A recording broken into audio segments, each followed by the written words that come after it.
Puit on mõnus materjal muidugi ka köögis, ainult et sellistes tingimustes on tihtipeale probleemiks, et kuidas see seal ikkagi eheda ja puhtana säilib. On selleks mingisuguseid erinippe?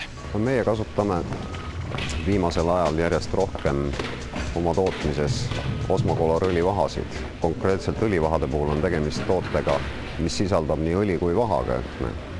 Üks nendest imbub puitu ja teine siis katab ja kaitseb puitu täiendavalt pinna pealt. Just nimelt niiskuse, mustuse, kõige muu sellise eest.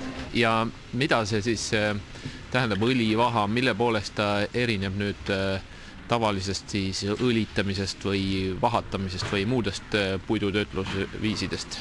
Eriti kui nüüd tööpind või laud on tehtud kas täispuidust või siis spoonitud materjalist, siis puit jääbki mängima.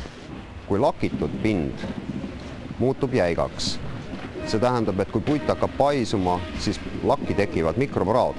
Ja tahes tahtmata nendest mikropragudest läheb see niiskus kuni sinna puiduni välja hiljem.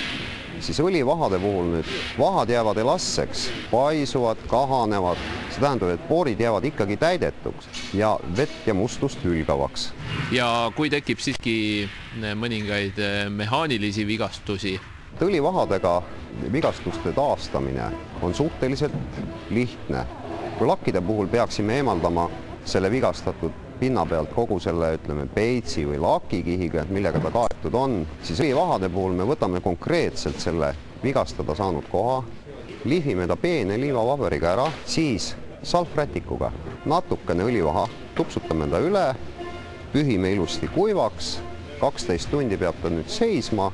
Äärmisel juhul võib jääda sinna selline peen triip selle koha peale, kus oli nagu vigastus. Aga te ei pea töötlema tervet pinda selle ühe väikese krimu pärast.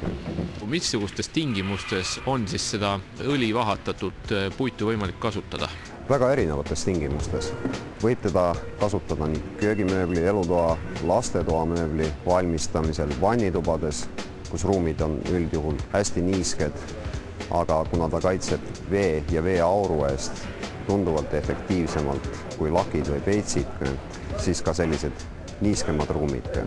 Ja lastetoa mööbli puhul võib rääkida, et laps võib seda sama lauanurkaga närida või voodi otsa, mitte midagi ei juhtu, kuna tegemist on puhta looduslikult tootega, mis ei põhjusta allergiaid ja tootja poolt on toodet ka testitud ja on olemas sertifikaadid selle kohta, et ta on nii higi kui süljekindel ja võib ka laste mänguasju töödelda, katta nimetatud õli.